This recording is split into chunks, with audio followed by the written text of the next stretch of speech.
There we go. There we go. This is my Donald Trump dance. Good morning, everybody. Good morning, nation. Happy anniversary. Happy birthday to everybody showing up on 1 year anniversary of Mornings in the Lab with Keith and friends. I'm just mumbling my way through my words this morning. Boom.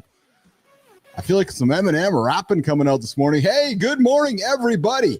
I'm your host, Keith Billis. We get after it every single day here, 8 o'clock Eastern time. Ready here with myself, John Anderson, C. Marty Fit. Marty's busy today. Marty's not joining us today. We got Johnny in the lab. We got the first host of the show joining us this morning. Nicole Bernard's going to sit down in the lab and hang out with us later today. AJ Zeglen's coming in with Mind Fuel. Guys, we got a number of topics to throw on the table today. The rise of male plastic surgery. Yeah, more guys are getting plastic surgery. We're going to talk about it.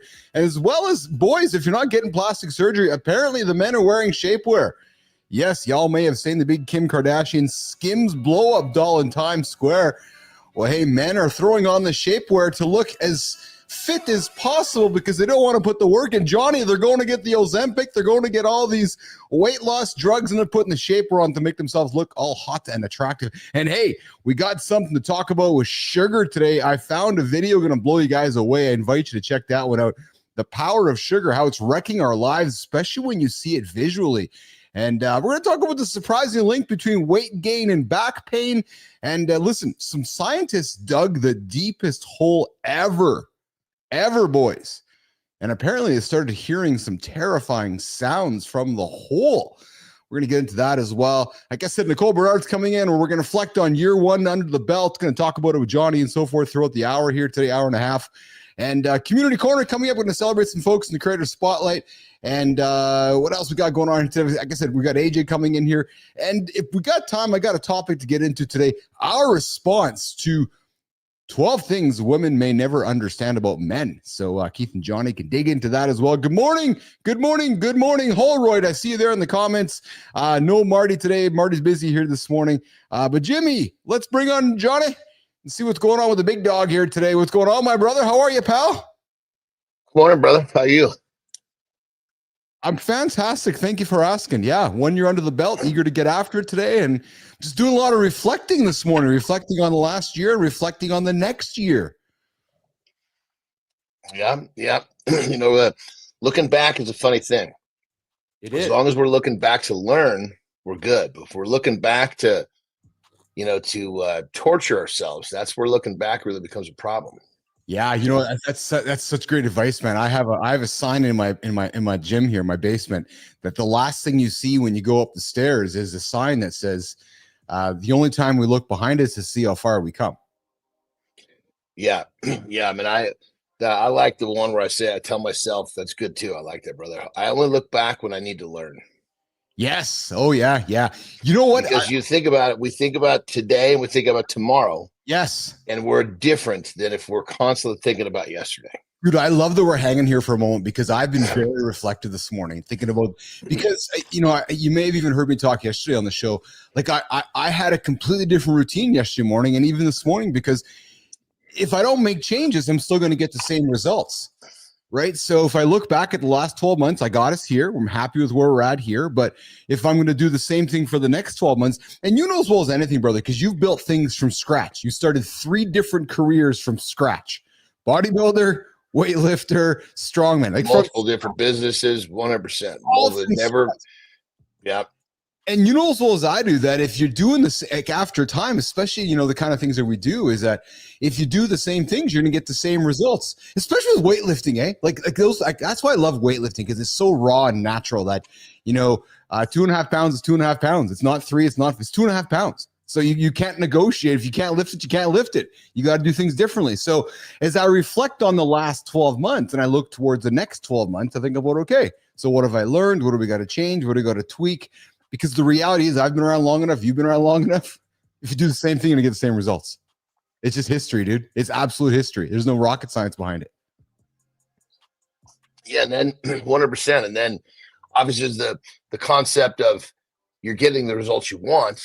Yes. Do you twist it a little bit, or do you, not fuck with it because you're in a good groove? That's always I tend to always be wanting to find the next level. So me too. At the same time, I also look at, okay, if I make a twist here, what's the biggest, what do I estimate and I'll be an optimist. How much gain can it create? Yes. And how much time am I putting in for that? Yes. Or should I let this run its course? And when I feel it start to nose down a little bit, then I dive in.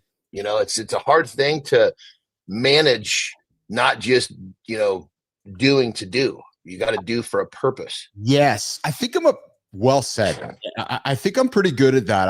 I believe I'm really good at seeing the future, reflecting on the past, feeling what time feels like, and then making changes along the way. I spent a lot of time as I was building ICUC, Johnny, in the NASCAR circuit. I really, when my local hockey team left, I needed somewhere to put my sports energy, so I put it into racing. I got quite into racing. Spent a lot of time watching NASCAR, following NASCAR, and getting quite into the sport.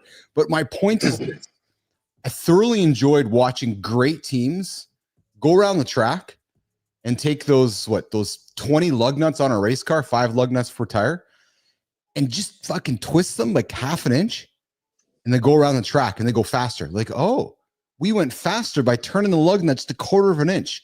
Then they go again. Oh, we got a little bit faster. And that's the difference because what I love about racing is just because you won the race doesn't mean you won. Because now if I beat you, you're going hard right now to beat me tomorrow. Like, so we're always twisting the lug nut. So I like the lug nut analogy because you couldn't even notice how much I twisted the lug nut, Johnny, but I twisted it. And if I take 20 lug nuts and I twist them 1/4 inch and I go faster, well, I've just found an edge. If I 100%. if I don't twist those lug nuts, I don't find the edge. But you don't see that. So that's kind of how I look at things, just always tweaking to push forward. Because if you don't, you're just going to stay in the same spot. Back to the weights. Okay, so if I can't lift 2.5 pounds right now, can I do, how can I get there? What kind of improvements can I make to get to the 2.5? Well, sometimes it's a great one, brother.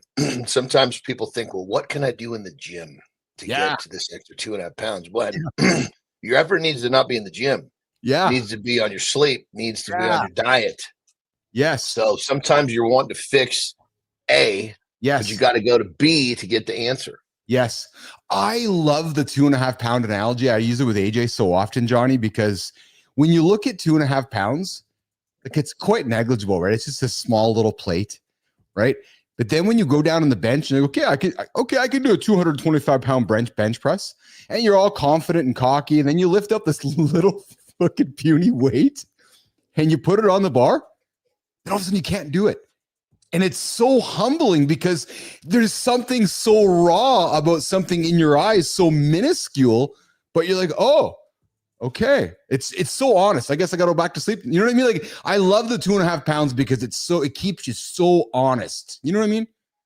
Yeah. And obviously if you got yourself to a point where 200 pounds is making the difference, that means you're pushing limits, which is good.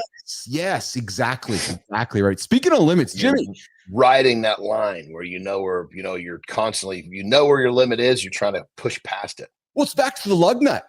Well, the car's great. Everything's great. Okay, we got to find an edge. Oh, hey, I know.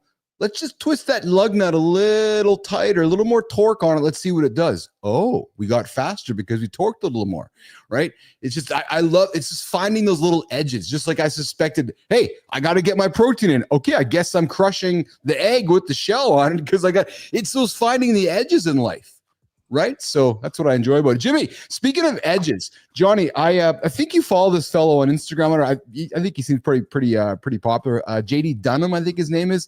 He, I'm sure you've seen his content. He dropped a great video yesterday or the day before. I don't know.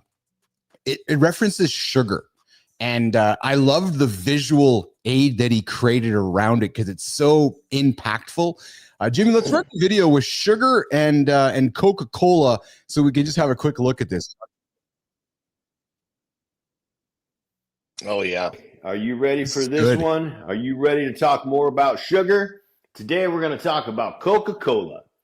1 can of Coke. Whoever drinks 1 can of Coke, that's it. Jimmy, pause it for 35 grams of sugar. That's how much you're drinking of sugar. I can't get over, Johnny, when you look at that visually, and you know how much sugar there is, but when you look at it visually, that is a jarring effect when you see all that sugar you're putting in your because body. it fucking dissolves. It turns it like it loses its fucking physical space when you put it into liquid. Well, that's why I wanted to show this on our show today, because the visual effect of it is so jarring. Jimmy, let it run again. Let's say you drink about a Coke every other day. So let's just take a 12-pack. That is going to be 420 grams of sugar. Let me give you a visual. That's how much sugar you are drinking in a 12-pack. Now, let's say you're somebody that drinks one Coke a day, and that's it. Just one Coke a day. Not a big deal, right? 1,050 grams of sugar is what you drink if you drink one Coca-Cola every day. See that? That's how much sugar you're putting in your body. People, sugar is killing people. What do I mean? It's causing autoimmune issues. It's causing inflammation, which ultimately leads to clogged arteries, which leads to heart attacks and strokes. Sugar is the culprit. Get it out of your life and watch your health radically improve. I promise. I was just so we know this, we both know this, but the visual struck me, man, because it's just so striking. Dude, it's just like fucking cigarettes. You know, it's terribly harmful, but people do it anyway.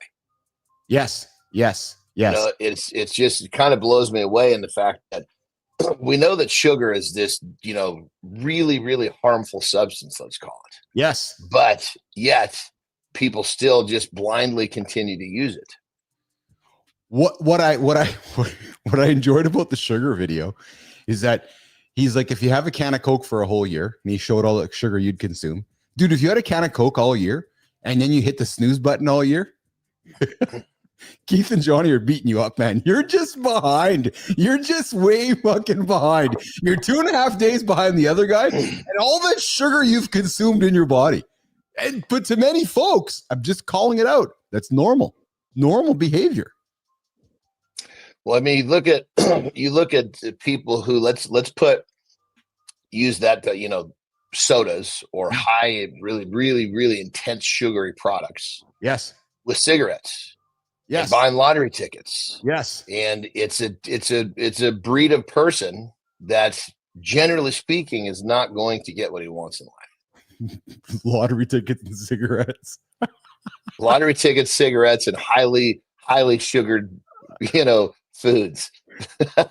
I'm just painting a picture right now of that human. Sorry for judging, but I am.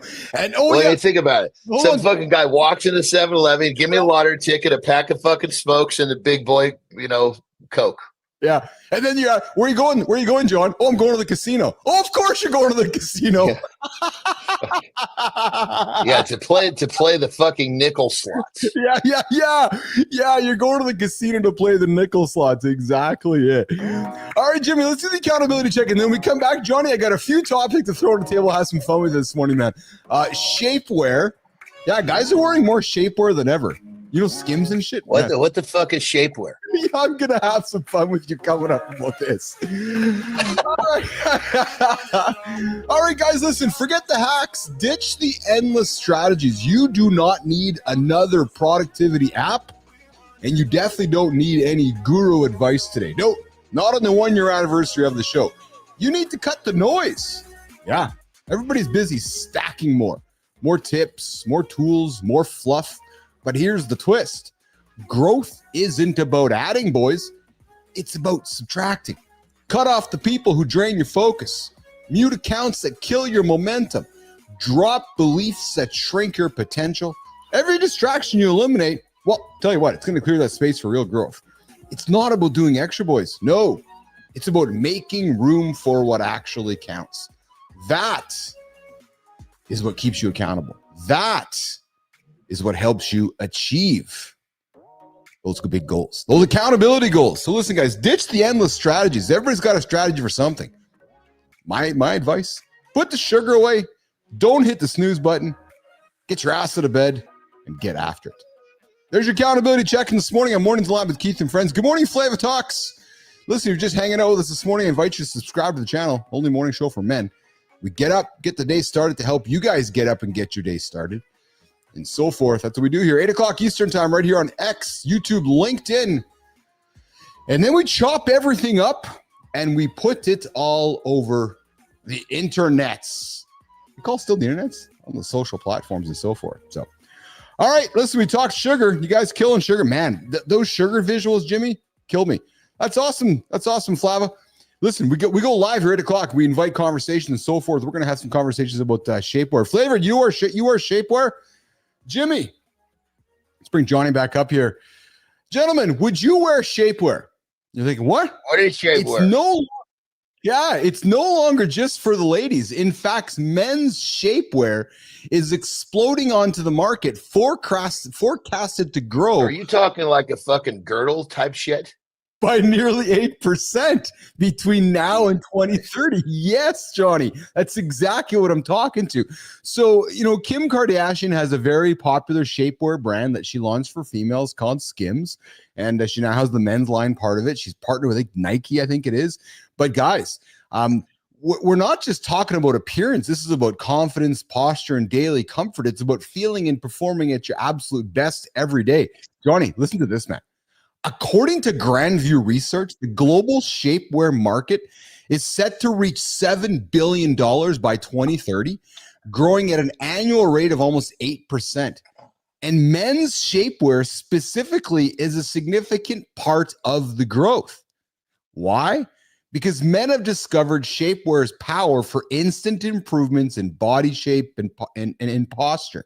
Right. So, Johnny, here's the reality, man. You throw some shapewear on, and I'll tell you right now, I've tried it out just because I was curious about it back in the day.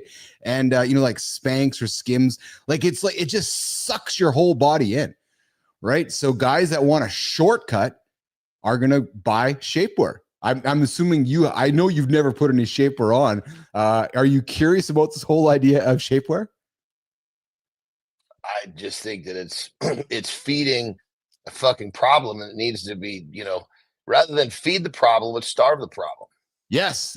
Well, so here's what's funny. I bet you, that statistic with shapewear getting, Jimmy's got some growing, getting bigger and better. I bet you fucking antidepressant medicines are probably fucking growing right along with it. Yeah, well, yeah. So if you're considering giving shapewear a start, you might want to start with some compression shirts, posture supported undershirts, or even full body shapers. These options can seamlessly improve your look. But here's the thing, guys, and it's back to some of the GLP medicines and back to these shapewear ideas, is that I'm not sure if you're necessarily creating good habits and moving forward if you're still crushing the chocolate bars, the beer, and the sugar, and then going to squeeze in the shapewear shirt to make yourself look healthy. So check this out. So I'm 53 years old. By most standards, I've kept myself in pretty damn good shape for 53, right? So let's just leave that as established, right? Yeah. If I don't do what I need to do for me here, I don't feel like I look good here anyway. Yes. So it's kind of like if you're not keeping this in check, you're never going to feel confident with the physicalities. And putting something on to hide your gut or whatever it is you're putting something on, it's this temporary feeding the problem rather than starving the problem. Yeah, I totally get it. But it's just fucking crazy that we're choosing to do this rather than choosing to change how we live. Well, so I'm going to take you to a different spot of it. Hey, Flava, I see you got my problem is the booze. I haven't gotten the belly though. I'm telling you, Flava, the belly's going to come, brother. Those accumulative little bit of drinks here, drinks. What did he say? What did he say? He said what? He says my problems are the booze, and I haven't gotten the belly yet though. Well, I'm not sure how old you are, Flava, but I can tell you the belly's coming. All right, Johnny, the belly's on its way. Yeah, he said the booze or boobs. Well, no, the booze is his problem. Yes. I got you. Yeah, the BOOZ here. Yeah, and Adam, it's a quick fix for the lazy people. Yeah, well, it's certainly a quick fix, right? It's a quick fix to grab confidence. But Johnny, if we're not wearing shapewear, get this. I got something for you that I found yesterday. Plastic surgery among men has surged a staggering 273% in the last 15 years, with aesthetic treatments alone, Johnny, for men jumping another 70% since 2021. I can believe that. Yeah. You know? Yeah. Yeah. What, when you say I can believe that, what strikes you with that? I mean, you think of a guy who, I'll use myself as an example. Yeah. I do everything that I can to beat Father Time. Yes. There's certain things I'm not going to beat. You know, yes. like this. Then when this motherfucker gets all fucking floppy, yes, I might get tired of looking at it and have him fucking tighten it up. But it's not because I'm sitting on the fucking couch eating Cheetos. Yes. Yeah, I can't disagree with you. Flava, put the beer aside, my 35-year-old brother. Listen, but why should you care, man? Because this isn't just about vanity. It's reshaping men's relationships with confidence, identity, and societal expectations of masculinity. And I got to say, Johnny, Amy Reinhardt had a great. She made a great public post. So I'm not outing anything here. She made a great public post about plastic surgery, and I believe she went and had some eyelid work done, and she posted on LinkedIn. So I'm not throwing anybody under the bus here, but I appreciated her comment, because she's like, you know what, my face, my body, my choice. And if it makes me feel better in the mirror, if it gives me the confidence that I need to get through life, how can you judge that? There's no judgment for me. Well, and people can do whatever they want to do. They can wear these belly fucking tighteners. I'm not judging. I just can't believe it's happening. Yes. But with Amy, I have to think, and correct me if I'm wrong, Amy, that she's basically, we know her. She lives her life in a certain way where she's maximizing the resources around her. Yes. But what she had done with her eyelids was not a possible resource within her control. So she went to get a different resource that is out, that she had to go and get this procedure done. So I get that. When you've maximized everything and you want a little more, that makes sense to me. But when you have, when you're sitting on your ass, and you see it with liposuction all the time. People get fucking liposuction and the shit comes right back because you haven't changed how you live. What made you a lard ass to begin with is still a part of your life. So all you did was buy yourself a 6 or a 9 month period where you're not quite so fucking fat until you put it back on. That's it. Hey, Flava, you ever thought about plastic surgery? But Johnny, men are now leaning into subtle enhancements and preventative treatments more than ever, right? Procedures like jawline, chin contouring are in high demand, giving men that sharply defined look. I gotta have mine softened up. I knew this was going to be a good topic for us because you've talked about your little gullet there. In 20, and on that level too. I mean, I've done plenty of Botox. Okay. Oh, I'm funny because I'm getting to it. In 2025, Botox specifically tailored for men is booming, offering a discreet way to manage aging dude. signs. And like Our Lady, she comes to the house, so it's most times you got to go to some office, blah blah blah. Yeah. But the people that have the money for Botox, they're also the people that don't want to fucking drive somewhere. So I think there's a huge market for someone who's got the skill that will basically have a business that will. It's almost like the person that has the money to have his cars washed on premises. It's a different type of business, but it's serving the people that have the money that don't have to leave to get the service. Yes. Yeah. So why is this boom in male cosmetic surgery? Well, it boils down to changing societal norms. Greater acceptance, thanks to celebrities open discussing their experiences. Johnny, thanks to you expressing your experiences, talking about, you taking Botox and so forth. I'm going to be vulnerable right now. Since we've been making the show and getting in front of the camera every single day, and because we make so much content, when I look back on it, we look at it, we're part of it. I'm getting older on the show every single day, right? And we're in the vanity business. So I don't want to say I wrestle with it, but it gets at me sometimes, my teeth gap or my aging forehead. But I don't know, just kind of deal with it, I guess, right? It's the balance for me of accepting aging, but also accepting that here's where I'm at today. Well, there's no question. There's a balance of keeping your authenticity. Yeah. Yes. Yes. So like for you lived 53 years. Yeah. Right. with that gap in your tooth. To take that away would be like, that's a piece of you. So thank you. I love you. I appreciate you saying it, because you're right. It's funny because some of these AI videos that make me, and they fill my teeth in, I got this wonderful set of teeth and I'm like, oh, that's not Keith, because Keith's teeth don't look like that. Well, I've seen people who have like, I don't know what to call, there's like a certain like a gap of some sort. Yeah, whatever, there's a name for it, right? Yeah. And you know, in some parts of the world that's considered to be strong. Okay. But anyway, yeah, you'll see people that will get their teeth done, have veneers and shit, but leave that because that's symbolic to them. Yeah. Interesting. We got Flava Talks coming in though. Says, as a gardener, I kind of focus on natural remedies or tinctures. I'm more paranoid about side effects of things, but I wouldn't get a sugary just to make my physique look better when I could just hit the gym. The tank top was nice though. I'm all about the gym, my brother. And one thing, and Flava, if you're new to the show here, what you learn from me and Johnny is that we're all about habits. So it's about the good habits. So if you are going to go get some plastic surgery and you are going to go do things along the way, what we believe is the foundation of good habits to support everything else along the way. Johnny? Yeah, I mean, I'll go back to what I was saying about Amy. If you're maximizing your resources and you want a little more, I think that's great. But maximize your resources, because generally speaking, if you're not maximizing your resources, whatever you're going to is going to be really, really temporary, because if you're not taking care of what you can on your own, you don't really have the platform or the stability to continue to get better. You're just constantly be running to a tighter pair of suck my gut in, make my ass cheeks look smaller. Yeah. Laura and I talk about it often because she's always like, oh, should I get my face done? Should I get Botox or fillers? I'm like, no, I love your face. Like, I love how you look. I'm so attracted to you. It's in the same breath though, I also can understand. And Amy opened up a whole new set of point of view for me, which was if it makes somebody more comfortable looking in the mirror, then that's good. If that's going to be good for mental health, then good.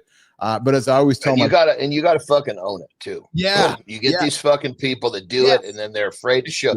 Jesus Christ. If you're gonna have a fucking, like, you see people that have like perfect example, Alex Hormozy's wife. Oh yeah. She had a full blown fucking change of face. And she basically took her about, I don't know, it was a pretty short period of time, but she just fucking turned on the camera. This is my new face. Oh yeah. Yeah. And that's what you gotta do. Don't fucking do something like that and then be afraid that, or be embarrassed that you did it. Own that shit. I love society now enabling us to own things. I feel like in the past we were so afraid to own things. We're now own it, get in front of it, talk about it, and then move past it. It's really as simple as that. People, we all have failures. We all have faults. We all have our own struggles. We all have problems. Own them. Talk about them. Let's get past them. I think as soon as you learn to step out of the line, because we're our world and our society, our population, it's one big fucking line. Yes. Like a bunch of goddamn sheep. Yeah. When you're in the sheep, when you're in the fucking line, you're not going to own shit. You're only going to own what the line tells you to own. Yes, exactly. All right, pal. Well, listen, let's do this. Marty's off. He's pretty busy today, so I got a text from Marty last minute this morning here. Johnny, I could tell he was stressed out. I feel like he was like letting us down. I'm like, Marty, chill it, brother. It's all good. You go take care of yourself. Is he all good? He's all good. Yeah, he said I got laid in from the gym this morning, and I got to rush out again. He's like, I got some stuff happening here this morning that I got to bump away from you guys. I'm like, no problem at all, brother. So, but let's do this, Johnny. You take a quick break to go for a pee, and then I'm going to do a creator spotlight right now. Jimmy threw something in my calendar on top of the screen. We'll do that, and then we'll come back and flipping the script a little bit. Flipping the script a little. We're going after it, brother. All right, you get out of here. We're gonna do this here. There we go. Here's the sound effect, Jimmy, for the community corner. Hey, Flava Flav. This is our community corner spotlight. Flav, what we do on this part of the show is we go find humans over on the LinkedIn Substack platform. We celebrate them. Yeah, true story. So listen, let's talk about digital security. You lock your doors at night. You wouldn't leave your car running on an empty parking lot. So why are so many people still leaving their digital lives wide open for attack? Why? Just why? Today's spotlight is on someone who's making sure that doesn't happen. Someone who's out here securing the future of technology. His name, Emmanuel Murakazi. Yes, Jimmy. We got Emmanuel up on stage here. I'll get the applause running here in a second here, Jimmy. But Emmanuel is a cybersecurity, Emma, is a cybersecurity and IT professional who isn't just keeping up with threats, he's shutting them down before they start. He's the kind of guy you want in your corner when your data, your business, and your livelihood are on the line. This guy doesn't just fix problems, guys. He educates people on how to stay ahead. He's out here sharing insights, breaking down risk management, and making cybersecurity accessible to everyone. So listen, in a world where threats are evolving everywhere and daily, Emmanuel Murazaki is proof that staying ahead isn't just an option. It's the only way forward. Listen, check out what he's building. You're going to walk away smarter and a hell of a lot lighter. So listen, Emmanuel, here's how it works, my friend. We're celebrating you here today. Here's the applause. There it is, Emma. Here's how it works, brother. We're celebrating you, shining the spotlight on you. We want to take the creator corner, the community corner, creator spotlight, and shine it on you and shine it on somebody in your orbit. So we would like to invite you to the show. I'm just stumbling on my words right now. We want to invite you to the show. We'd love to have you on the show so we can celebrate somebody in your orbit. Take the big ass light, shine it on somebody in your world to bring forward, pay it forward in the Mornings in the Lab Community Corner Creator Spotlights. All right, Emma, there we go. We're going to have the second one coming up in the second hour here. I like that. Drop that here on the bottom of the show here. Johnny, I got something else here for us to chew on here. I'm going to pull it up here in a second here. What do you got, Ben? Here? Yeah. So I thought that I could, where is my notes here? So I like finding fun stuff because my belief is if it's interesting to me, it's going to be interesting to a lot of people. Because it's just, I think I'm kind of nerdy that way. Let's talk about one of the craziest holes ever drilled on Earth. This was fascinating to me, man. Deep in the Arctic Circle in Russia, there's an old abandoned research station. Inside is a rusted metal cap bolted on the ground. It just bolted right to the ground. And it's under that cap, Johnny, is the Kola super deep borehole, the deepest hole ever dug by humans.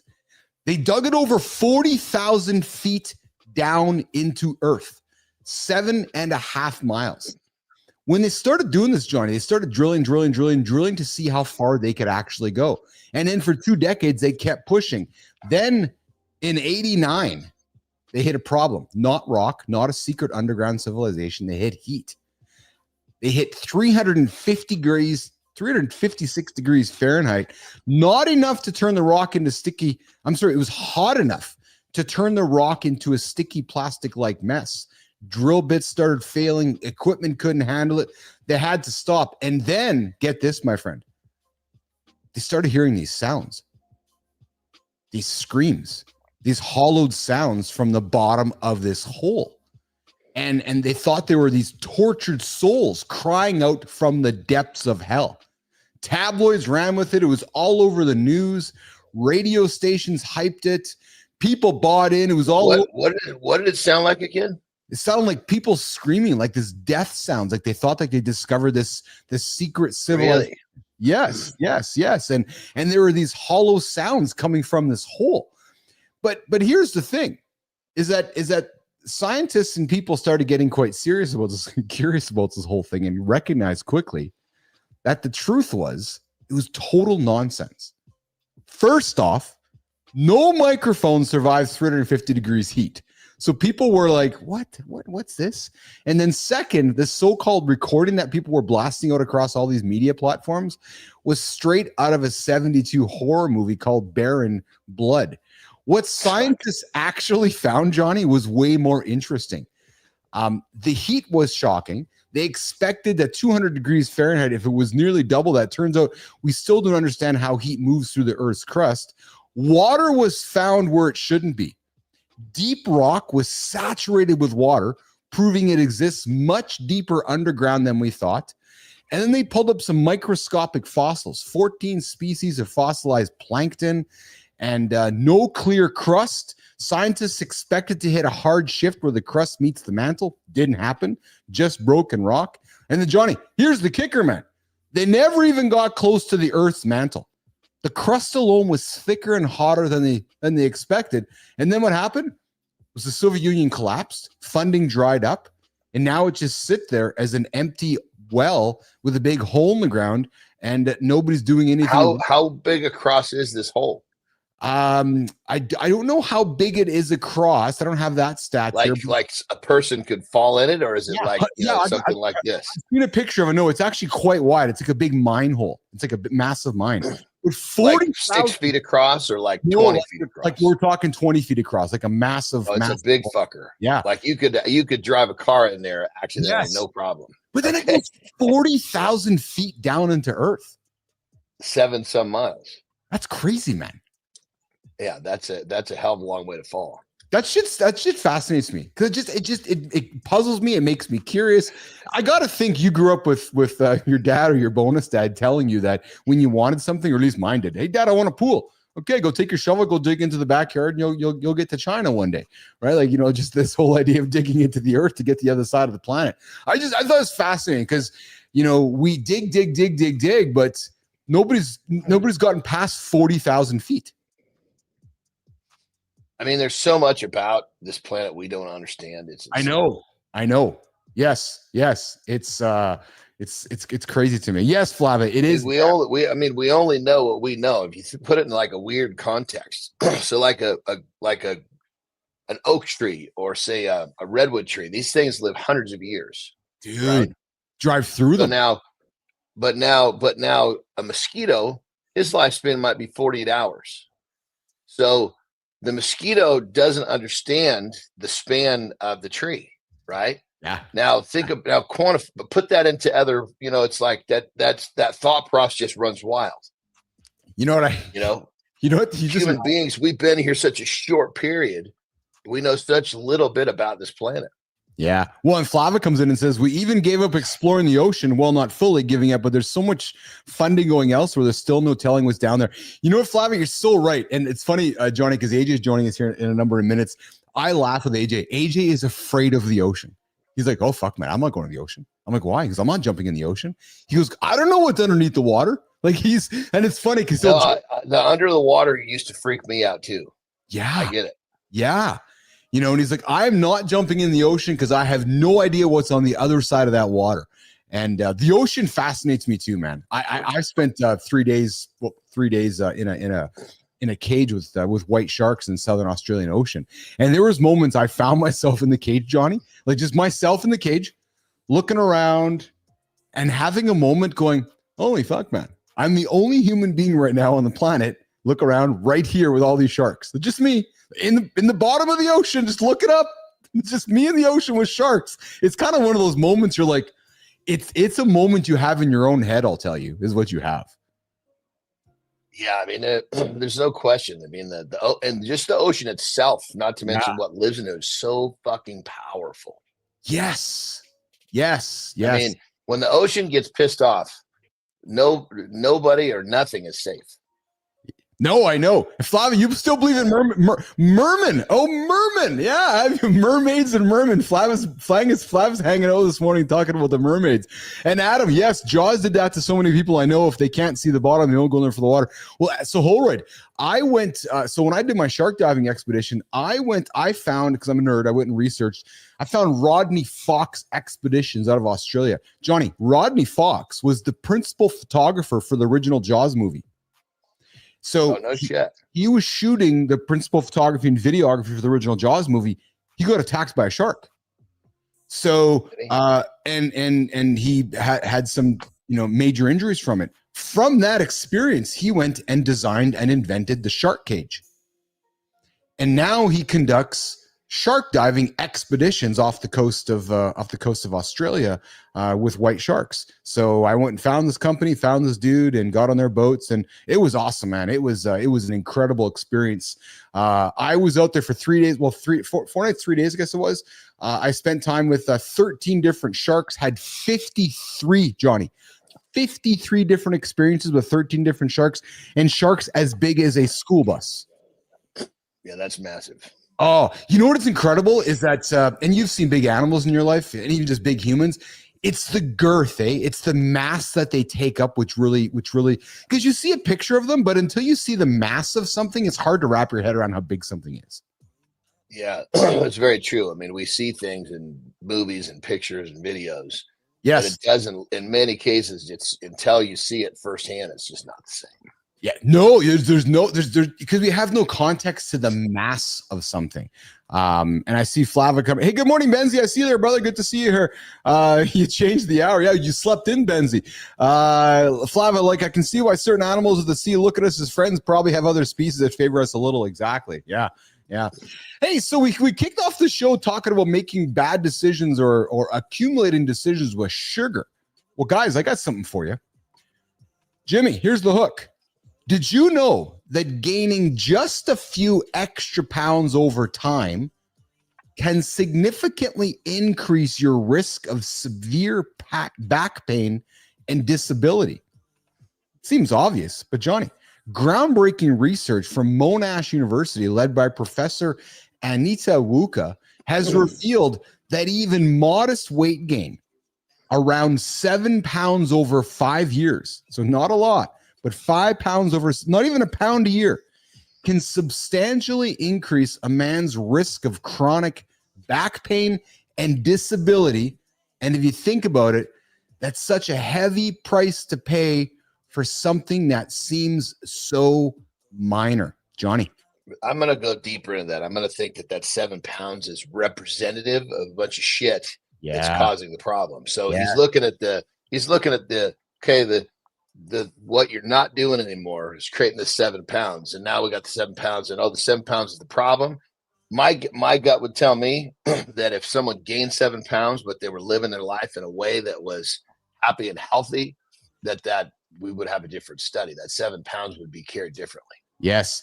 What I thoroughly enjoyed about this 7 pound type metric, Johnny, is we talked about sugar and how, we don't see the sugar, but when you look at it visually in the bag, they're like, we kick the show off visually what it does for us. We talked about the 2.5 pound of weight, like all these little things that when you add it up, it has such significant difference in our life, right? Like we're talking about the difference between picking up your kids comfortably, having a comfortable shit when you're sitting down, staying active without chronic pain, or living every day in discomfort. This isn't, boys, just about aesthetics. Sure, aesthetics are nice, but it's about your daily quality of life. Maintaining a healthy weight isn't just about looking good. It's about moving better, feeling stronger, enjoying every day pain-free, Johnny.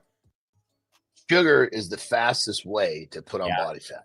Yes. So there's that little sack of sugar, just hold that up to your titty, because that's where it's going. And Johnny, the quickest way to get rid of it too, right? Like if somebody's like, hey, I'm getting rid of sugar out of my life, the impact you're going to have on your body and your health immediately is game-changing, boys. It's game-changing. Just removing sugar. We are, you hear we are what we eat, but the best thing better than this, it's like, what we eat becomes us, literally. Yes. It's like, God damn it. If you're drinking rat poison, you're going to get sick. Yes. Right? Yeah, exactly. While you're eating sugar, you're getting sick just a little slower. That's right. I see you growing Flavs and Fire. I see you there. And thank you for coming to the channel here. If you haven't subscribed, I invite you to subscribe to our channel. Myself, I'm Keith Billis. This is Johnny Anderson. Our buddy C. Marty Fitz busy today, but this is the only morning show for men. We get up every single day, 8 o'clock Eastern time, to help you guys get up, drop important news information in your head to help you guys achieve those big ass goals. And Johnny, Professor Anita Waluka says that even minor increases in BMI, I don't like the BMI metric, and abdominal fat in men had a direct correlation with increased back pain. It's all connected. Oh, yeah, that's you. Hey, Flava, you got 2 accounts going there. Hey, brother, it's all connected. Additional belly fat places extra stress on your spine, potentially leading to spinal problems. Simply put, boys, your spine wasn't built to carry that extra baggage. And here's the good news. You have the control. You've heard us talk about it all the time. Eat nutrient-rich meals, single ingredient foods, get rid of the sugar. Those decisions are going to change your life, Johnny. But keep in mind, I know so many people, especially with my background in sport. Yes. So many people that are active. They eat fairly well. They're taking care of themselves with exercise and yada, yada. And they're more than 7 pounds overweight and they got no fucking problems in terms Yes. of their back because they're taking care of themselves. Yes. So here's what it is, boys. Your spine's the backbone of your mobility and your vitality. It's the backbone of it, right? It's going to help you lift your kids when you're older in life. Don't take it for granted. Prioritize your health now, so you're not paying for it later. All right, Johnny's got the lifestyle tip. We're going to come back with AJ and dig into some further conversation. Rick, I see you there, brother. Thanks for the congrats. Grow and flab or flab, you use honey. Yes, I'm glad you're sticking around with us as well. All right, Johnny, get after. We're going to come back with AJ and have some fun conversation. Let's do it, brother. If not right now, when? It's real easy to say, I'm going to do it tomorrow. I'm going to do it later. But if you think about it, is there really going to be a better time? Procrastination, it'll get you, whether you like it or not. It's a behavior pattern. It's a thought process. If you're constantly thinking, I'll do it later, I'll do it tomorrow, this is something that just kind of happens subconsciously.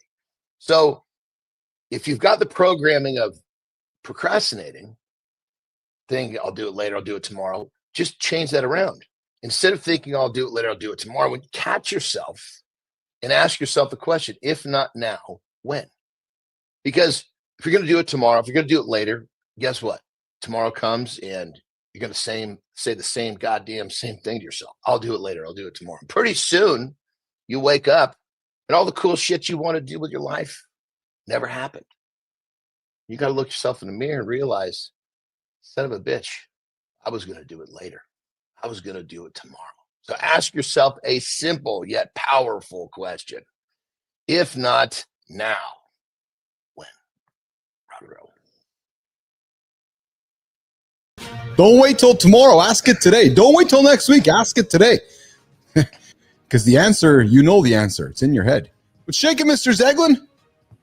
Not AJ, much. what's up, baby? How you guys doing? Good. How are you, pal? Oh, I'm doing good, man. Yeah?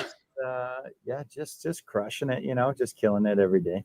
There you go. Hey, everybody, we got AJ Zeglen joining us here for the Mind Fuel segment on the show. Myself, John Anderson, Keith Bills here. Mornings in Lab with Keith and Friends. 1 year anniversary show here today. Been getting after it for a year now, and excited to have AJ join the show. He joins us every Tuesday and Thursday to talk relationships, mental performance, men stuff, mind fuel stuff, and so forth. Got a couple of things here today I want to throw on the table for us guys to talk about. Cool. First of all, I got a video that I'm going to throw on the table to digest. I think you're going to like it, AJ. Lauren threw it on my plate. Says, hey, I think this is a good conversation for you and the boys. And then if we have some time, I want to get into this one. Our response to 12 things women may never understand about men. I was thinking about you, AJ. You got couples coming into your shop asking questions, and you're like, no, haven't you read the book Mars and Venus, or however that thing goes? Right? Is that still relevant in 2025? But Jimmy, let's run that video that I popped on the screen here. And there's some good relationship advice coming up here, boys. Ears up, boys. Some relationship advice coming up. Jimmy, let's run the video. Take your wives on a date. You need to be romantic. Go back to when you were dating, when you guys were in love and excited. The number one thing that I see when I'm counseling marriages, number one thing, they have kids and they're struggling. They're talking about divorce. When's the last time you had a date? Every single time. They look at each other like, I don't know, a few, 3, 6 months, 8 months, I don't know, right? You should never go a week without a date. It should never be. And it has to be the man's responsibility to drive this. It's my responsibility. I literally just texted my wife. I said, baby, Thursday night, can I take you out for a real nice date? And she's like, you see, she gets excited with little love hearts and stuff. This is what I do. I drive a date once a week, and we'll do different things. Sometimes we'll go out to a nice dinner. Sometimes we'll just go to an Outback, right? Go to a park and walk around, like if money is tight. But you always have a time every single week. And men, it's not her job. You get the babysitter, right? You put things in place. You can plan it out, make it like you did when you were dating. Right? We were like, well, I wish I felt like I did when I was dating. Well, you have to do what you did if you want to feel what you felt. And so, men, I'm encouraging right now. I'm telling you, you'll change and change your marriage, right? If you don't date, your kids grow up one day, move out of the house, and you two have nothing because you have not grown your relationship. More important than anything else you do with your family is that you and your wife, the nucleus of the home, have a date. Boys, decipher it. Dating our wives. Well, real quick, what he said at the end was something that that I'm new to, which was a fucking really big change, was empty nest. Yes. I mean, holy Christ, we live our whole lives as parents with this purpose of leading by example and living our lives day to day with certain morality and code. And all of a sudden, kids are gone. And what you quickly realize is this. You spent your whole parenthood thinking that you're supervising them, but actually, they've been supervising you. Because once that shit is gone, it's like, holy Christ, I could do whatever I want, whenever I want. It's actually a really, really fun part of your life. You know, sometimes people get kind of lost with that. Well, what this guy's saying is so true. I mean, every day I make sure that I have that time because we have the time. So instead of kid time, it's Terry time. Yeah. I love that you talk about Terry time. It's a very important thing for you guys, and you've made it very, very much a priority. AJ, when you see that video, what comes to mind for you, brother? Yeah, I mean, just he summed it up perfectly. Or sorry, you summed it up perfectly right at the end of the video when you said you have to date your wife, right? Because sometimes we think that all of a sudden when you are husband and wife that those things stop, right? Or and so I love it. Fun shit. Yes, simply put that you got to date your wife, right? And of course, like we talked about last week, and like we talk about all the time, what does it come down to? It comes down to effort. Yes. Right? And you know, we talked about last week when we were was that last Thursday, I think we were talking, and the idea was like, hey, it's the effort that the person puts in to try to take care of themselves that's attractive, right? And so in this case too, it'd be the same. It's the effort that you put into dating your wife that she's going to appreciate, right? As the guy was saying in the video, it doesn't have to be anything fancy. Maybe you go for a walk. If money's tight, you do whatever, right? It's just the fact that you put in the effort. You put some thought into it. You're like, what might we like to do together? What might she like to do? Okay, let's plan it. I'll find the night. I'll get the babysitter. You know, all those things are just effort things again, right? Yeah. I'm gonna make a confession here as I've been building this thing, and again, I'm on the 1 year anniversary now, so just been spending a lot of time reflecting and just thinking about the last year and thinking about life. I've been sucking at this lately because I've been putting so much effort into, like, you know, when entrepreneurs talk about work-life balance, there's no such thing. There's no such thing. You're gonna go and crush. You know, when Johnny was trying to become a professional bodybuilder or professional strongman, you know, everything's going in that direction. Right. If you're trying to become a pro athlete, everything's going in that one direction. Right. So I've been sucking at this. So I will admit, when Lauren dropped the video, you know, for me to look at, to talk about, in some ways it was a good reminder for me, but in some ways it was almost very humbling for me too, boys. I was like, here's the thing though, brother.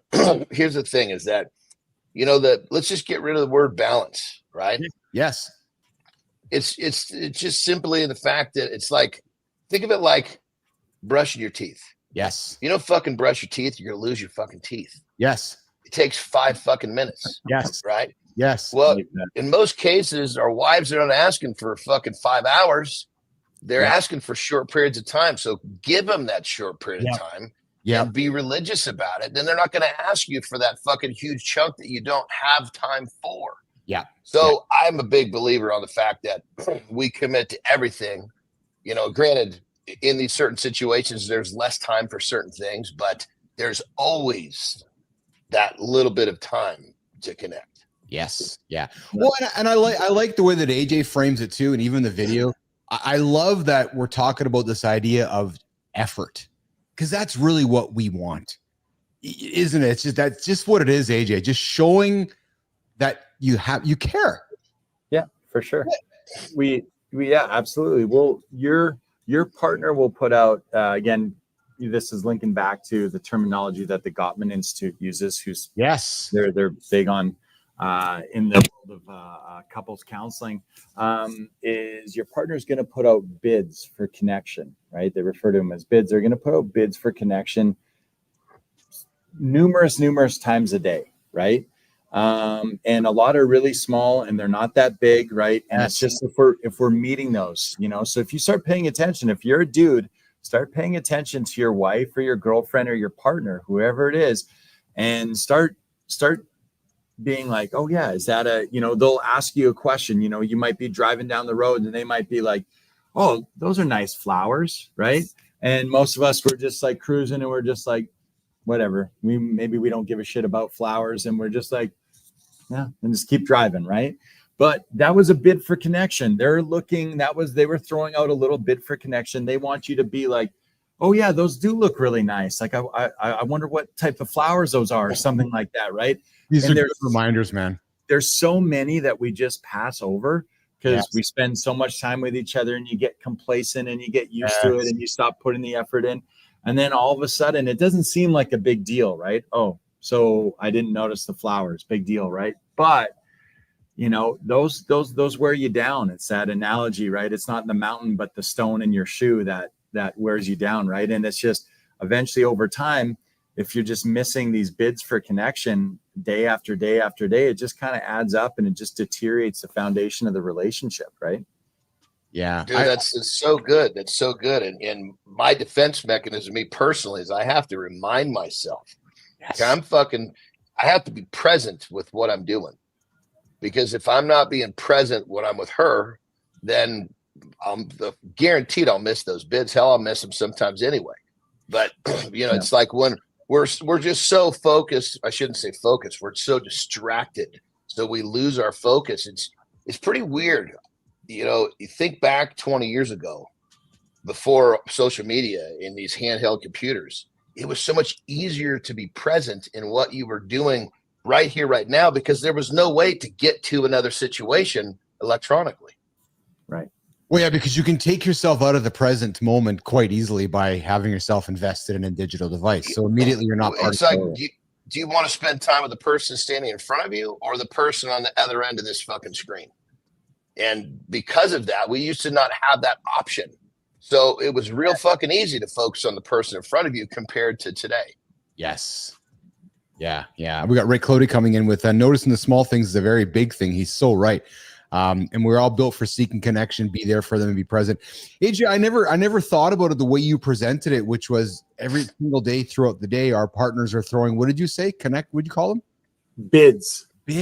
Yeah. Like a bid for connection. Like they're throwing it out there, that's for you brilliant. That's it. That's a good word.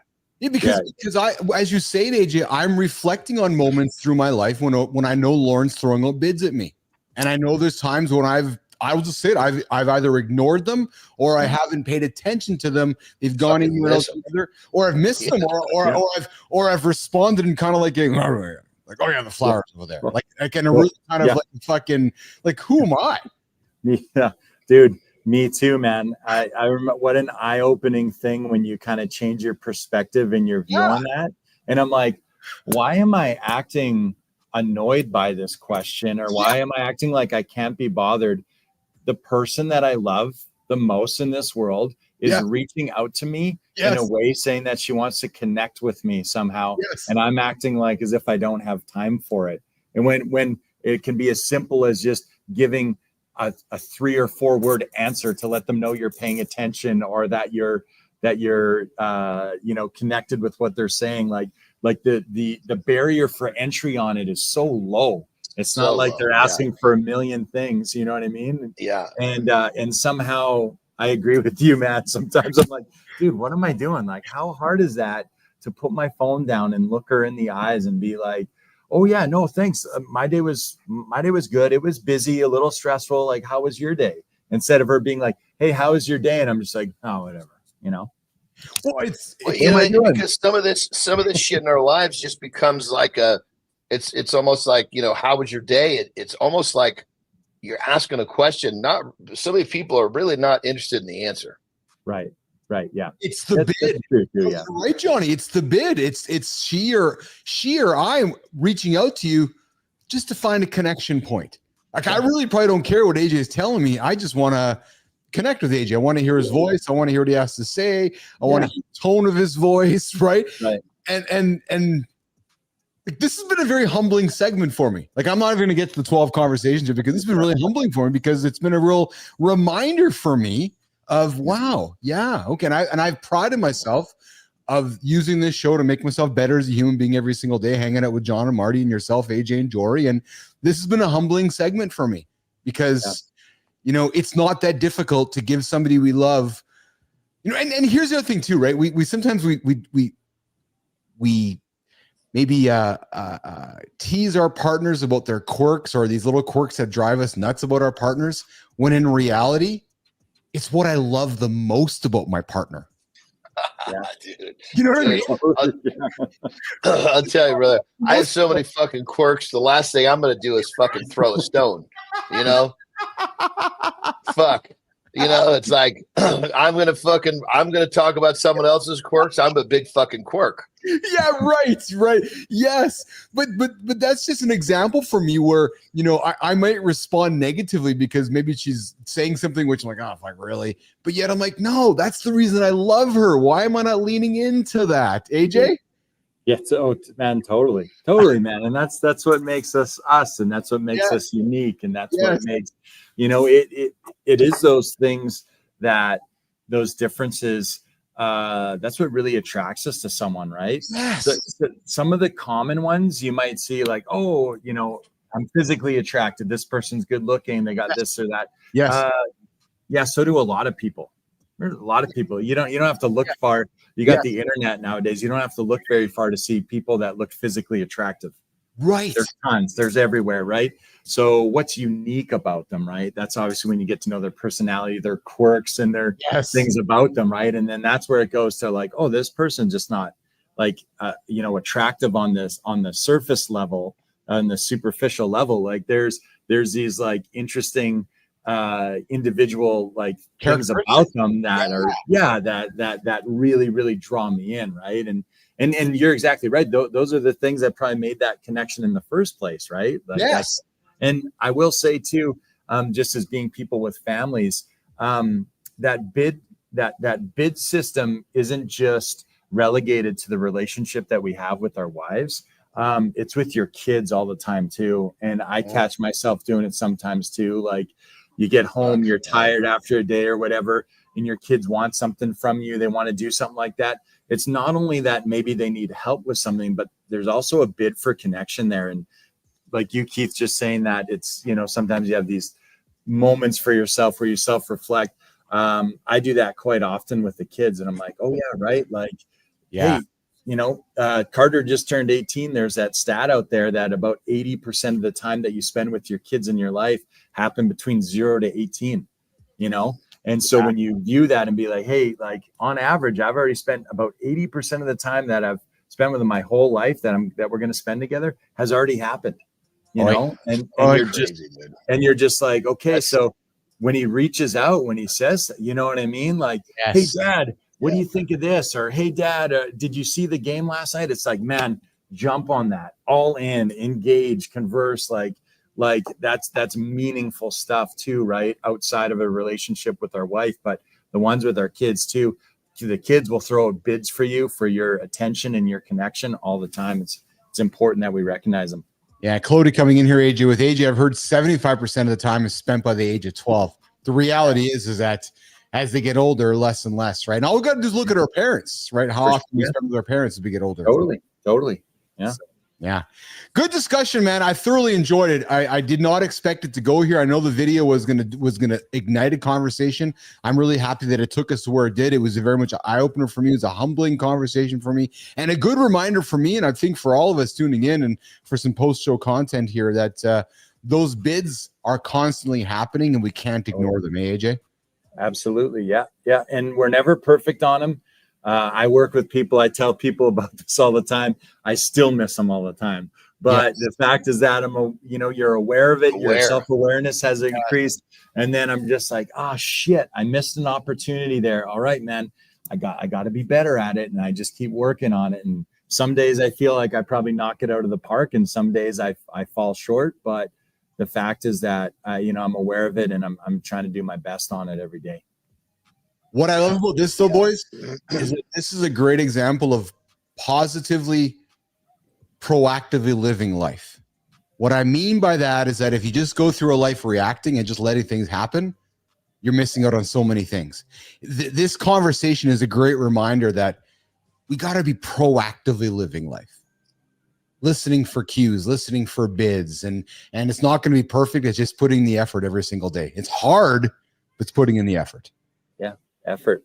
Right. So awesome, man. What a great chat here. Zeglen, what do you got going on today, brother?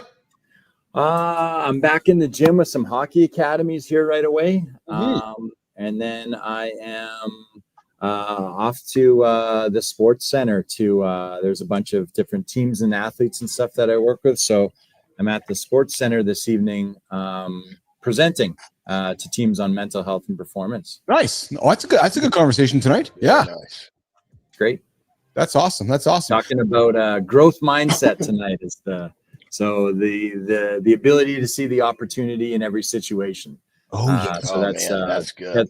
That's the topic for this evening. So how old is that audience, AJ, you're talking to tonight?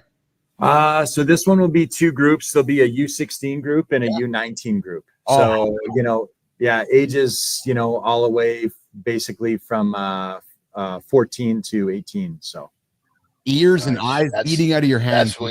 That's when you can really make a difference. Right? Yes. Yeah, absolutely. Yeah, that's awesome.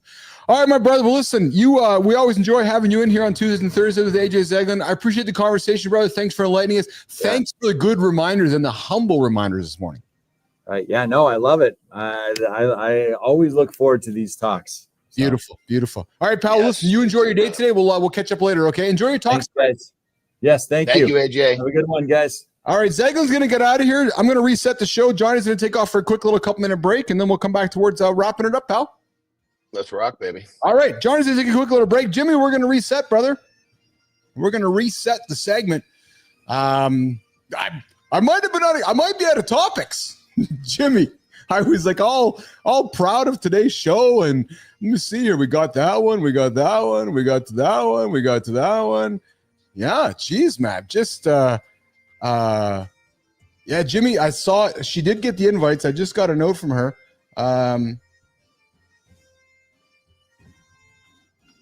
Yeah, they are in the first email you got yesterday. Yeah, I know she got. I know she got. I know Nicole got the email there. I'm just reminding her. Yeah, so I sent the email to her last night there, Jimmy. Hey, Flava, thanks for hanging out this morning, man. I really appreciate you hanging out this morning. This is Morning Live with Keith and Friends. I was doing some side work. My first host here, Nicole, was going to join us this morning, but we had a little bit of mix up here this morning, so I just sending her a quick little text. But Flav, I'm really happy. Yeah, I'm really happy you're hanging out. How did you find our show, Flav? Did you find us? I've been really curious to know how you found us and so forth. I'm really excited that you're hanging out with us here this morning. Tell your buddies, tell your friends, come join the big morning show for men.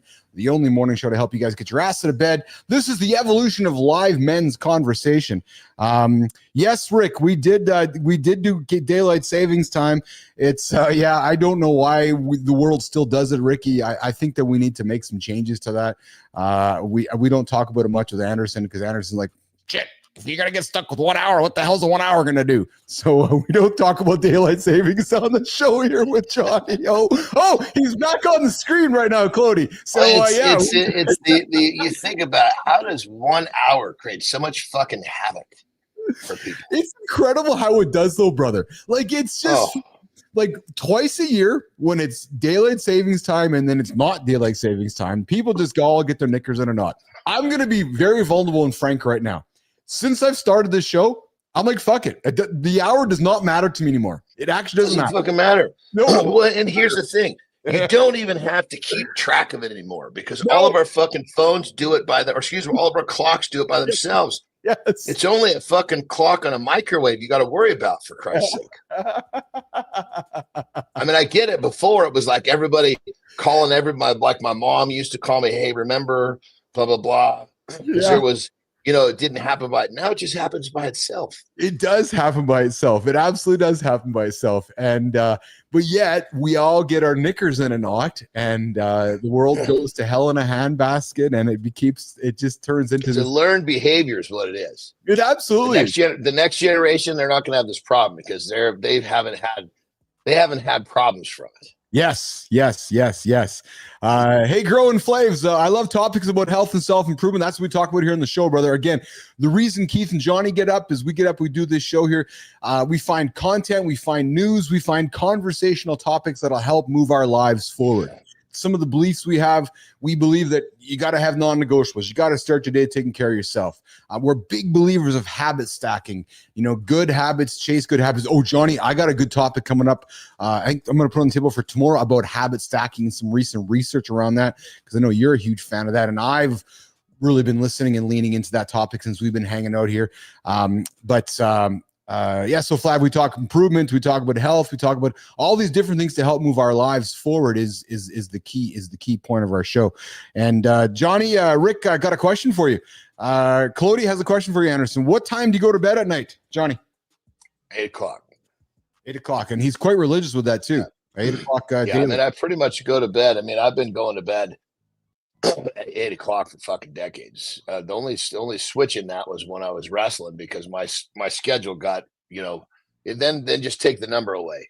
I was still in bed early and up early. It was just a shift of time. Yeah. Yes. I in my experience, I have found many of my friends or people I know that are West Coasters are early bedtimers to rise early to be a part of society on the East Coast. Like, I never thought about it about the East Coast. I just thought about it of, fucking get up and kick ass. Yeah. When everybody else is sleeping. Yes. That makes it even more special. I'm with you, brother. Now, this guy I'm going to mention is not my friend. I don't know him, but I've read about some of his lifestyle choices and the reasons. Like, for example, Mark Wahlberg. Mark gets up at 2:45, 3 o'clock in the morning, does his workouts and everything. But his point is, his day starts on the West Coast at, call it 5 a.m. after he's done training, because that's 7 o'clock on the East. So if you're dealing with studios or New York, or you're dealing with the financial markets, or you're dealing with the East, you kind of got to get your ass going on the West, right? So your day ends earlier.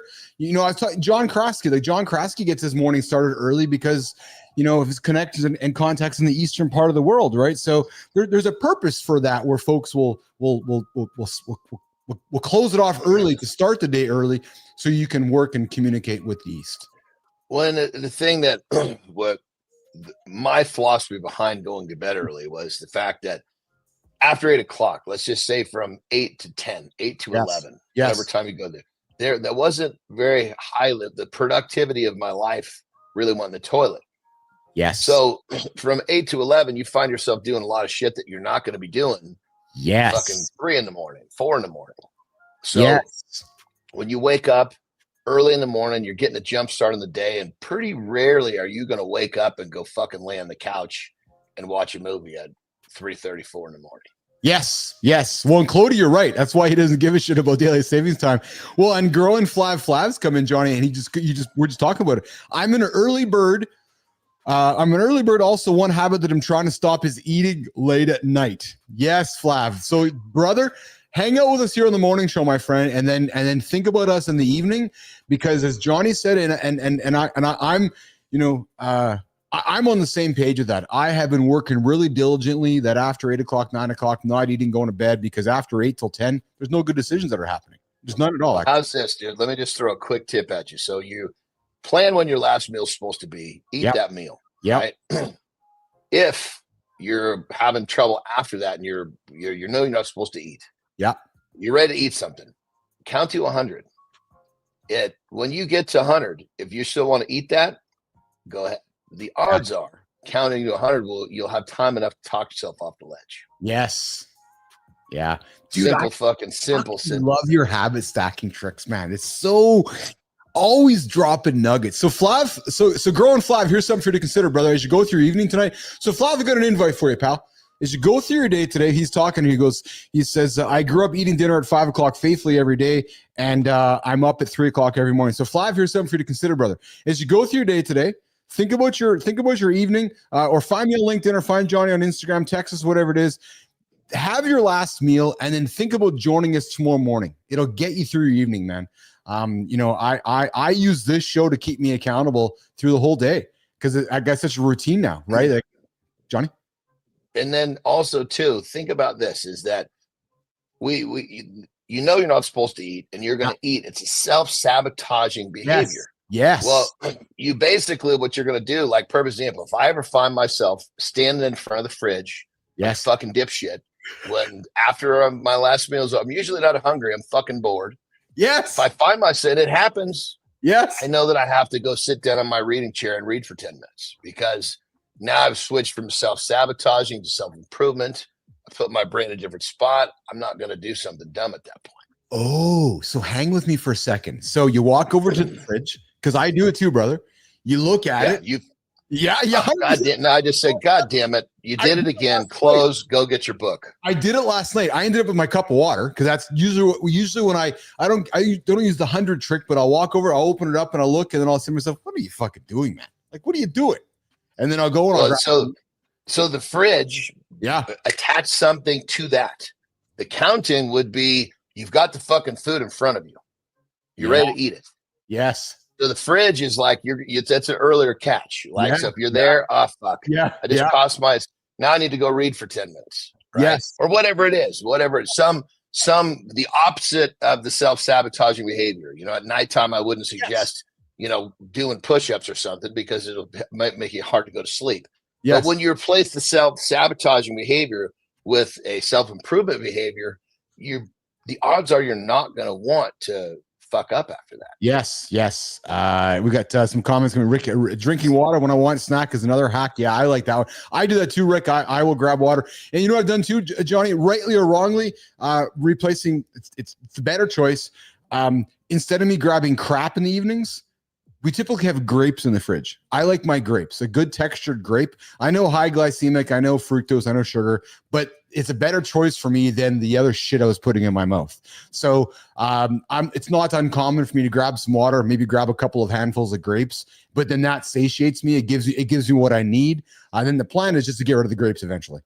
Well, and the question is this. Yeah.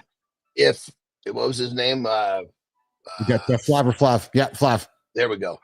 If you're really hungry, like if your stomach is fucking growling, that's different versus if you're just wanting to eat to entertain yourself. Yes. So same thing with you, Keith. Are you doing it because your stomach needs something, or are you doing it because the grapes sound good? Just fucking boredom, man. It's the same. It's the stupid dumb shit reason I stand in front of the fridge and look around and go, okay, I'm hungry. You're not fucking hungry.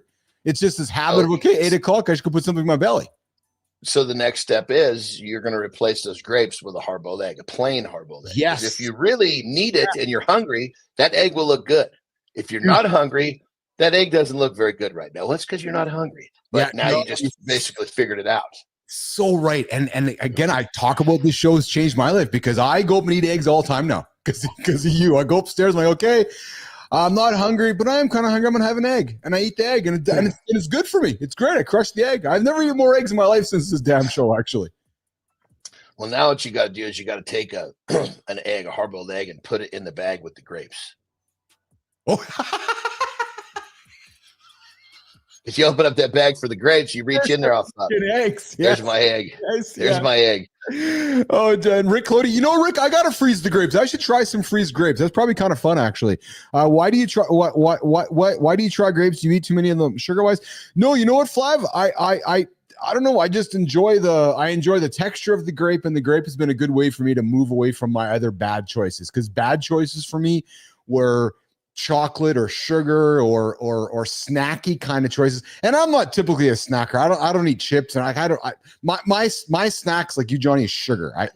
Or pastry or cookies or dough or peanut butter. Oh, so so I leave that shit aside, and and I'll try to have the grape, try to have the apple. But yes. I meant, why are you trying to avoid eating grapes? Oh no, so for me, Flav, it's just I think there's a better choice for me. Instead of having the grape, I'd have the protein. Well, it's also the fucking time of day. You eat that fucking grape pre or post workout. Very different than having that shortly before bedtime.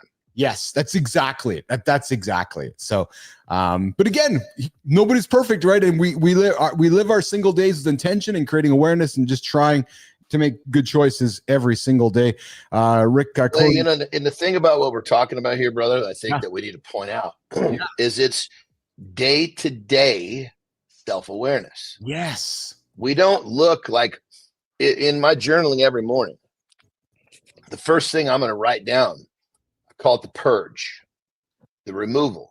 What dumb shit did I do yesterday? I don't want to do again today, because as humans, I we love that. fucking repeat the same goddamn mistakes every Yep. fucking day. And we don't even, it becomes regular, normal, familiar, and Yes. it doesn't get tagged in our brains as something that we don't want to do. It's just part of what we do. Mhm. It's familiar. So the brain always runs to familiar.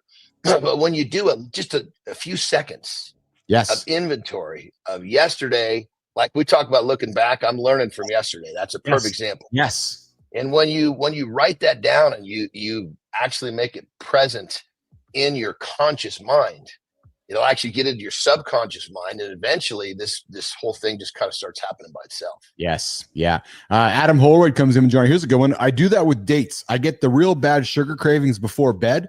So Holroyd crushes 2 to 3 dates, and that's better than the Pop-Tarts. It's great. I think it's so Adam, it's a better choice. Obviously, dates are a high glycemic and high sugar as well, but that's definitely a better choice than the Pop-Tarts, the ultra processed Pop-Tarts. But Adam, just like Johnny suggested to me, what I'll invite you to do is replace the dates. Maybe Adam, hey, maybe here's a goal for both of us, brother. Replacing the dates with the hard-boiled eggs. There you go, right? Just replace one without the other is a better choice. Well, and the thing about it, when you're eating like an egg or say a piece of chicken, something that's not designed, because the egg by itself, not terribly, it's not terribly pleasurable, right? So you're eating a piece of food. I like eggs. Well, totally, but it's not like it's fucking, deviled eggs or something like that. Not a Cadbury cream egg. Yeah. So exactly.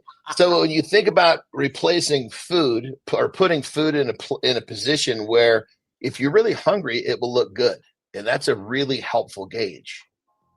Oh yeah. Yes. Because if you're like, if you go to eat, if you reach into the grapes and you're like, oh fuck, I'm gonna eat this egg, maybe I'm not hungry. It helps you recognize what's going on there. Yeah. Because when you're eating purely for purpose, you're not gonna eat for purpose when you're fucking bored. Yes. You know what, brother? I think I can speak on behalf of the audience here. I love continuing to get to know you because you're human like me. Oh, brother, I'm fucking I'm as human as it gets. Fuck, you peel back all the habits and the way I live my life. All of this shit was just to keep me par. And then I just figured out a way to make it, now I'm a birdie golfer. I'm shooting some eagles here and there only because of the loop, the habit stacking that brought me from a bogey to par. And then I just kept on going. But I guess that's why I get goosebumps and I get so passionate about what we're creating here, is because the challenges you and I discuss, every single man has on the planet, but nobody has anywhere to talk about it. But when they see people on TV or they see superheroes, I guarantee you Mark Wahlberg has the same conversation with his buddies. Oh, fuck, man, I want to go crush those Pop-Tarts tonight, but I guess I got to have my eggs, because we're all human. Right. So the fact that we're talking about this, and then I see all the conversation happening here in the comments, it affects all of us. Chloe's going to the fridge tonight going, okay, am I having the Pop-Tart? Am I having this? And we got Flav coming in saying, what's this? What's this? Like, this affects, like, this is real life. But yet the way we present ourselves sometimes, like I'll say to you, like the way you present yourself, and this is a compliment, like it's very buttoned down. It's very rigored, so that we don't think that we have fallacies. But when you speak about fallacies, when you speak about standing naked in front of the camera, that's when you could become really real and really human for folks. Like, because you standing in front of the fridge, I'm thinking, I can't see Johnny Anderson standing in front of the fridge. But you're like, fuck, Billis, of course I stand in front of the fridge like a dumb shit going, what am I doing, man? I got to go sit down and read my book. Oh, dude, I'm telling you, man. Because if you think of one of the hardest jobs that we have is to learn to manage ourselves. Yes. Oh. And the better we manage ourselves, the happier we're going to become. And everybody's definition of happiness is different, So maybe for the guy that's trying to put on weight, him actually getting to the refrigerator to eat the fucking grapes. Yeah. Right. That might be part of his definition. We're talking about the other side where we're fat fucks. So clearly we're trying to keep that. Trying to keep the fat little boy on the other side of the mirror. That's it. Hey, Johnny, does chicken eggs have tryptophan in it? I know turkey does. I don't believe so. But here's the thing: this whole fucking geez, you know how much fucking turkey you're gonna have to eat to be Jesus Christ. Talk about the tryptophan and the turkey with Thanksgiving. Wasn't the fucking turkey? It was all the other shit you fucking shoved down your gullet and all the sugar that fucking popped your insulin that made you want to go to sleep. So I'll be honest, I know of tryptophan, but why don't I know about tryptophan? What the hell's the point of it again? Tryptophan is basically it's something in turkey that will basically make you want to go to sleep. But you know how much fucking turkey you'd have to eat by itself to get fucking triggered by that? It's it's the fucking pie, the pecan pie that you ate that fucking made you tired, not the turkey. Yes. So Flav, you're getting a dose of the real truth you're going to get on our show here. So Flav, if you join us regularly and you're worried about a little this, a little here, no, it's the big this, big year that you're doing the wrong things at. So don't worry about the fucking tryptophan, man. Go crush your turkey. I actually had some tryptophan. Did you? It was clinical. Yeah, a buddy of mine had some issues with. This was fucking forever ago. Yeah. Anyway, it was this little bottle of powder. And I swear to God, dude, and it was like really fucking purified. I don't know what it was. Jesus Christ. I took this little fucking scoop, put it under my fucking tongue, tasted fucking awful. It was like acid in your fucking mouth, drank it down. 5 minutes later, I was fucking crawling up my steps to go to bed. But keep in mind that little scoop, I can't remember how they quantified it, but it was some massive amount of fucking turkey to put in that little scoop. Oh man.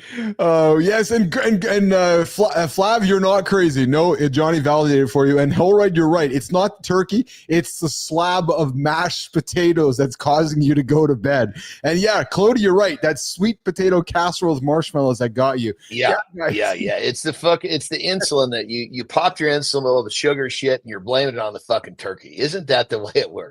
Yeah. Let's not look at the problem. Let's just fucking blame it on something else. Oh, I can't have turkey because it makes me sleepy. No, you can't eat half a goddamn pecan pie. That's the problem. Oh, Johnny, brother, we're done. You're done. I'm going to wrap up here with Jimmy here as I walk out. We're going to do the community corner segment. Good show here today, man. A lot of great stuff again on the table. Some things to talk about. Oh man, we talked body shaping devices.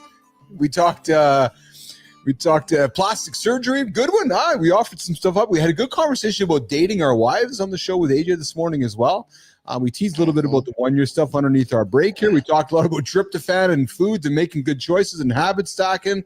And a lot of helpful shit. A lot of helpful shit. Yeah, it's we're very much a vibe. And Keith and Johnny are going to get after it again tomorrow, 8:00 Eastern time, right here on LinkedIn, YouTube, and X. I'm going to walk Johnny. Is Mark going to be back tomorrow? Marty will be back here tomorrow. Yeah, 100%. Yeah.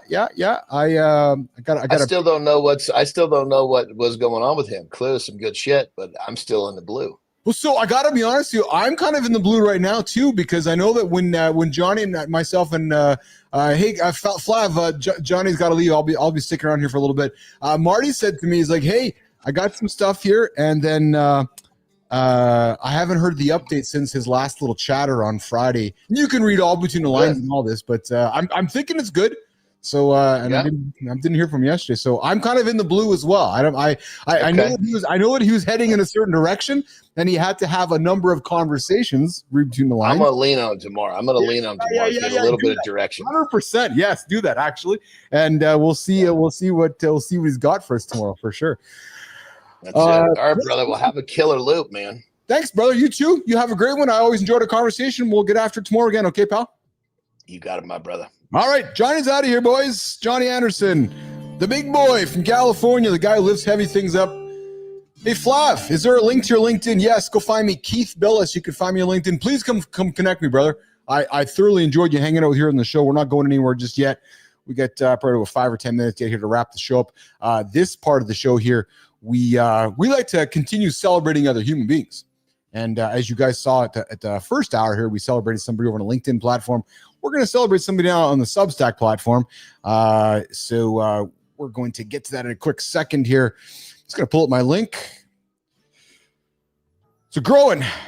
All right, brother. Yes. Awesome. That's awesome. Go find me on LinkedIn there, brother. That's where you'll find me here. And okay. So listen, we got somebody here we're going to spend some time talking about here, but imagine trading a high-flying finance career for the grueling world of ultra endurance sports. That is exactly what this guy did. Yeah, true story. Once immersed in private equity, he felt the call of the wild, not the call of duty. Nope, the call of the wild, literally. He transitioned from boardrooms to bike trails, embracing a life of athleticism. This guy didn't just dabble. The guy dominated. Who's the guy? Oh, I'm not going to put him up there just yet, Jimmy. Nope. Who's the guy? Wow. In 2002, this dude clinched the Ultraman World Championship title, a testament to his relentless dedication. But this guy's journey didn't stop there. He went on to co-author Going Long, a seminal guide for endurance athletes, sharing his insights and strategies with the world. Guys, I love endurance athletes, love endurance sports. For me, it's about what happens up here, right? You know, it's one thing to get after it physically. It's another thing to get after it in your mind. And that, to me, is the power of endurance sports. Today, this fellow continues to inspire. Through his Substack newsletter, Endurance Essentials, he imparts wisdom gained from years of pushing physical and mental boundaries. This guy's story is a powerful reminder that it's never too late to redefine yourself, blending past experiences with newer passions to create the most fulfilling life. This morning, Mornings in the Lab with Keith and Friends is happy to put the next creator on stage. Jimmy, let's get it up, brother. I got the applause ready. Today, we're here to celebrate Gordo Byrne. Yes, Gordo clinched the Ultraman World Championship title in 2002. He's a testament to relentless dedication. His story, powerful reminder that it's never too late to redefine yourself. Never too late to blend the past experiences with new passions to create the fulfilling life. Listen, are you ready to challenge your own limits? I invite you. Dive into Gordo's world and discover what's possible when you dare to go the distance. And guys, listen, if you're on the Peloton platform, I am, whether you run, whether you cycle, whether you lift, whether you do yoga, whether you do strength, I'm on the platform. I'd invite you to come find me on the platform. Keith Billis, come ride with me, come run with me, come lift with me. Why do I use that platform? Why do I bring it up? Because like Gordo, I enjoy the idea of endurance sports too. I thoroughly enjoy my lifts. I love being strong, but I love the mental power of going for a long run or going for a long bike and showing myself the mental fortitude that I can complete it. So I invite you guys, go check out Gordo Byrne. Gordo Byrne is our celebrating creator spotlight this morning on Mornings Lab with Keith and Friends. There you go. Okay. Excuse me.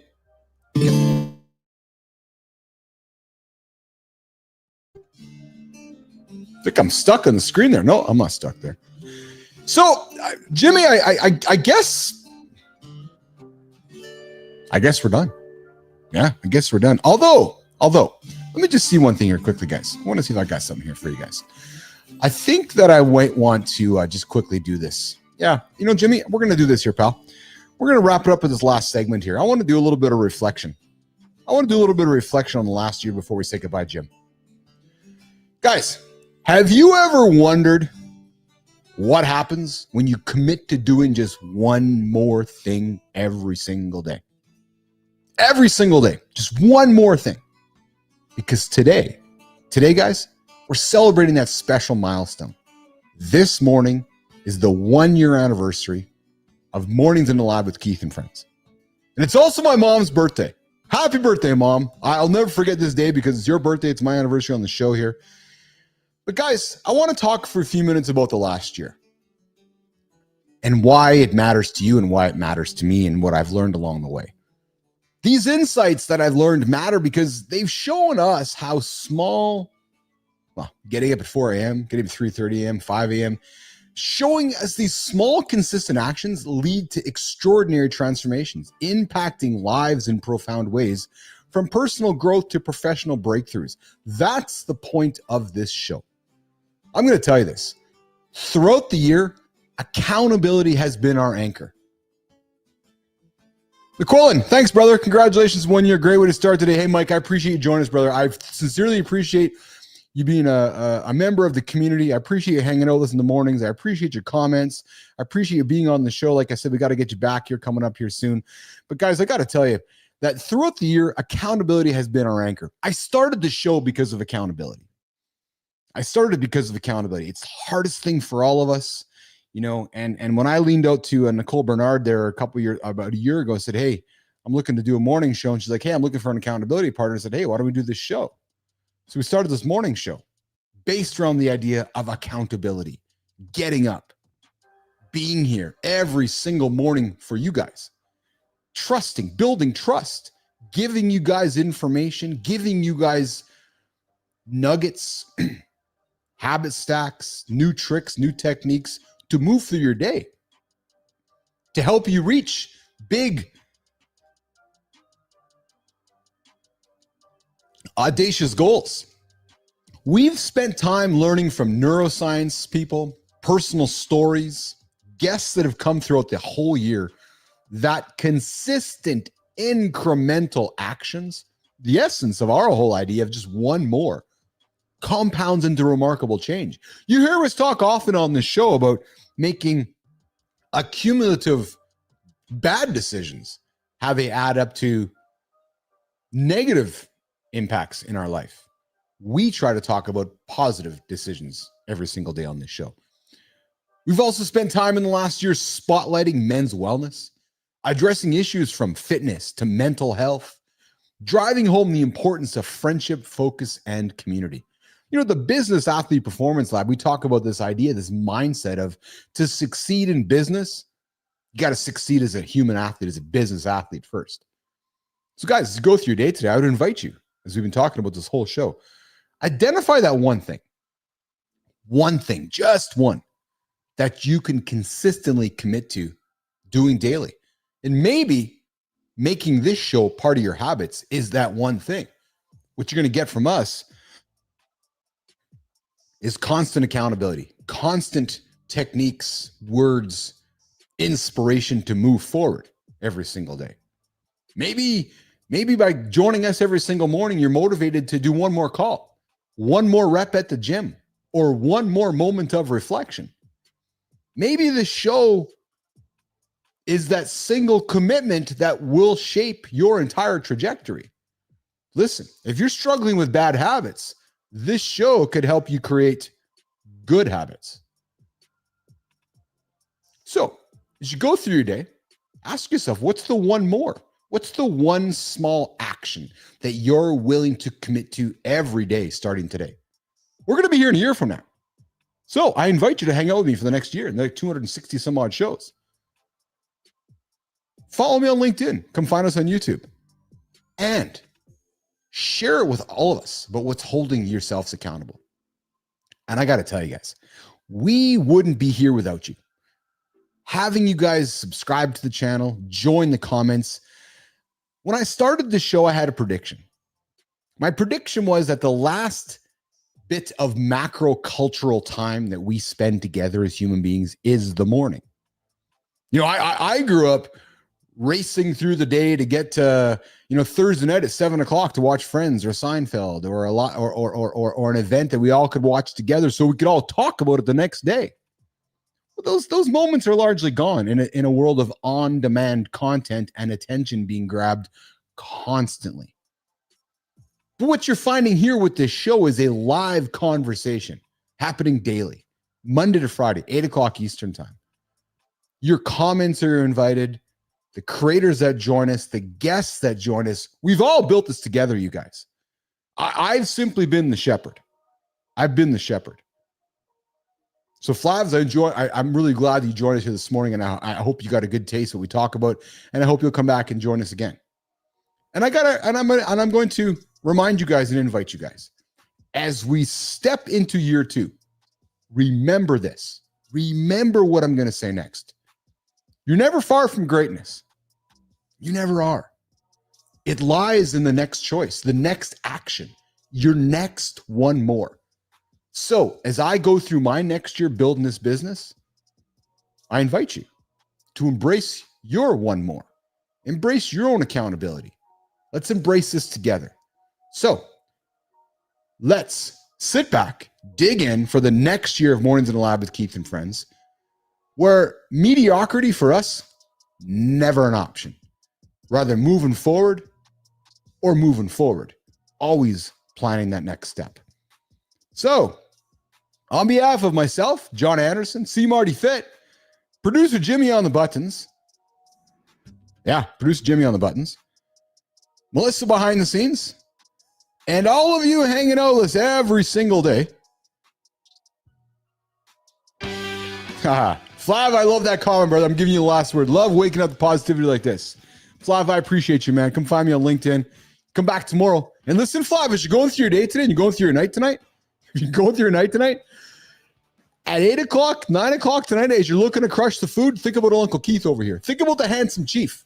Think about Johnny. I'm going to think about Johnny now, standing in front of the fridge going, what the fuck am I doing, dumb shit? Yeah, exactly. Right? So, Flav, I'm looking forward to having you back tomorrow morning. You hung out with us today for the whole show. I'm really, really grateful you hung out with us. Clody, thanks for hanging out with us as well. Fit Presenter, thanks for hanging out with us as well. Adam Holroyd, thanks for hanging out with us as well. All of you guys, I appreciate all of you. We'll be back here tomorrow, 8 o'clock Eastern time, live. Mornings Alive with Keith and Friends. You can find our on-demand content as well all over the place. X, LinkedIn, YouTube. We'll see you guys tomorrow. 8 o'clock Eastern time. Jimmy, let's get out of here, brother. Let's get out of here. We'll see you guys tomorrow.